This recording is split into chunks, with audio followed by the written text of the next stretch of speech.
자, 임차인은 순리대로 가시죠. 그리고 무리한 요구를 하면 바로 법으로 시작을 하셔야 됩니다.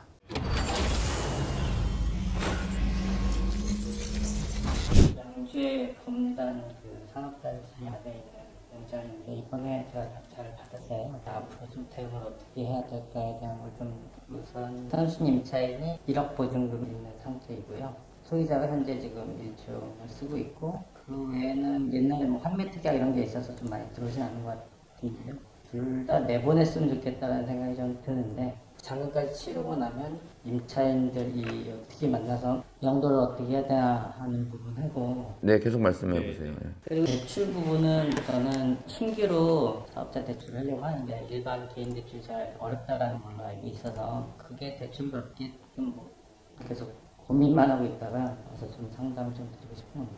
대출은 제가 판단하기에는 뭐 위반 건축물이 살짝 있고 선순위가 있고 이런 거에 대해서 대출이 약간 덜 나올 가능성은 있어도 안 나온다 이런 부분은 없으니까 크게 걱정하실 필요는 없을 것 같고요.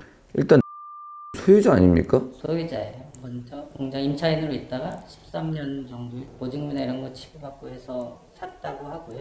그때 근저당이 다시 설정되면서 소유자이자 지금 거기 점유자인 상태입니다. 다른 임차인, 이 사람만 임차인이라고 인정하면 되는 상황인가요? 2층에 일부분을 쓰고 있는 거로 돼 있고요. 자, 임차인은 순리대로 가시죠.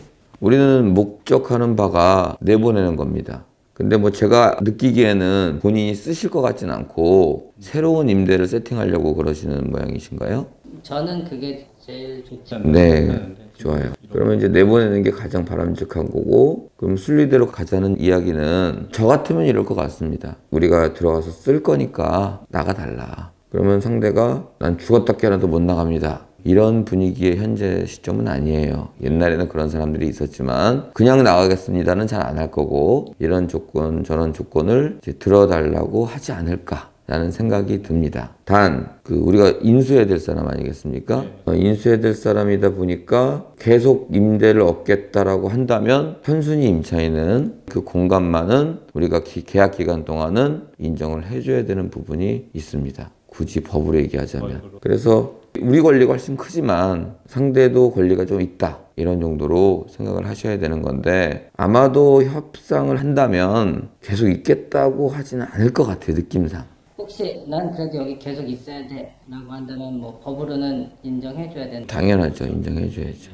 그래서 그냥 순리대로 가시고 이제 상대가 무리한 걸 요구하거나 아니면은 약속을 안 지키거나 이제 그렇게 되면 바로 법으로 시작을 하셔야 됩니다. 인도변경 신청을 바로 하려고 하면 네, 하세요. 소유자만 하세요. 짧으면 일주일, 길면 보름 정도 후부터 본격적인 협상을 하시기 바랍니다. 인도변경하고 넉넉 잡고 보름이면 가니까요. 그래서 협상이라는 건 난 이걸 비워줬으면 좋겠다. 언제까지 비워줄 거냐 이거고 상대는 내 이사 비용 주세요 이렇게 하면 뭐 그냥 끝나는 건데 나 여기 저거 해갖고 지금 당장 비울 수가 없다. 예를 들어서 1년을 기다려줘야 된다는 등 그리고 무리한 요구를 하면 안 됩니다를 할 것인지 아니면 거기에 따른 1년간의 임대료를 받고 할 것인지 그런 거에 대한 예상을 한번 좀 해보세요. 먼저 내보내는 걸로 전 말씀드린 이유는 뭐 사대보험 이런 걸 좀 못 내고 있는 상태로 막 압류가 들어온 상태라서 그런 비용을 내는 것도 어렵지 않나를 좀 먼저 생각했는데요. 월세며 뭐 이런 걸 내겠다라고 하면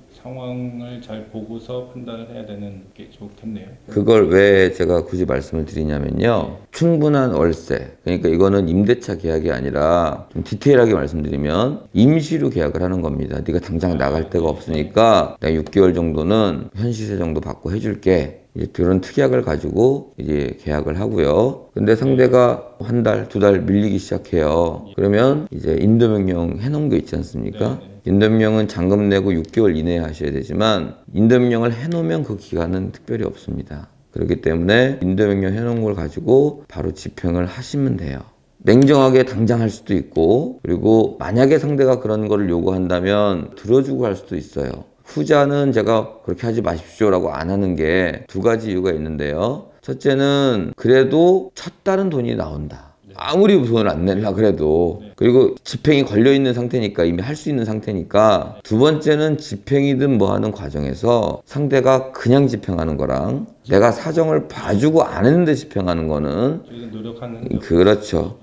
그런 것들 때문에 제가 너무 무리한 욕은 당연히 안 되고요. 상식선에서 이해 가는 정도라면 그렇게 임시로 그렇게 하는 방법이 있고요. 마지막으로 하나 더 말씀드리자면 보나마나 거기에 있는 기계는 그렇게 쓸모가 없을 겁니다. 보나마나 쓸모가 없을 거예요. 그러니까 10분의 1이나 받을까. 그 기계를 임차인도 아마 쓰고 있을 것 같아요. 제 생각에는. 소유자의 기계를 임차인도 쓰고 있을 것 같은데 그건 추측이고 그거를 파세요. 그분들한테.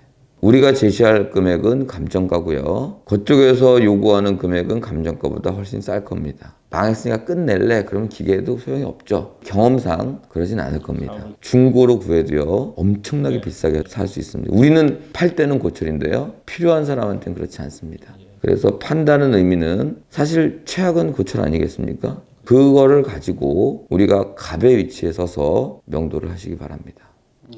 4억에서 네가 이걸 필요하다니까 내가 2억이나 깎아준다. 예를 드는 겁니다. 그러니까 언제 나갈 거야? 아니면 나 이거 기계 처분하고 재임대 할 거야.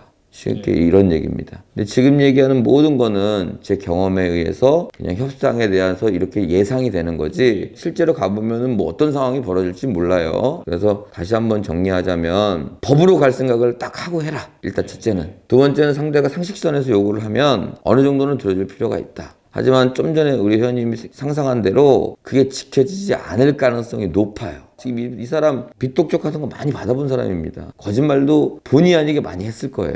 그러면 이제 그거에 나름 명분이라면 명분인 것처럼 그렇게 험하게 명도 집행을 안 할 수도 있다라는 점. 저는 이제 공장을 명도하면서 그 기계를 주거나 아니면 좀 싸게 팔거나 이러면서 굉장히 은혜를 입었다라는 얘기를 많이 들어봤어요. 그 임차인이나 소유자한테. 그러니까 그 기계를 욕심내지 마시고 그 기계값을 받아갖고 내가 좀 해야 되겠다 이런 건 생각하면 또 트러블이 엄청나게 생기고 그리고 배째라 그러고 나가버리면 그 고철값밖에 안 되거든요. 큰 무리 없지 않을까라는 생각이 듭니다.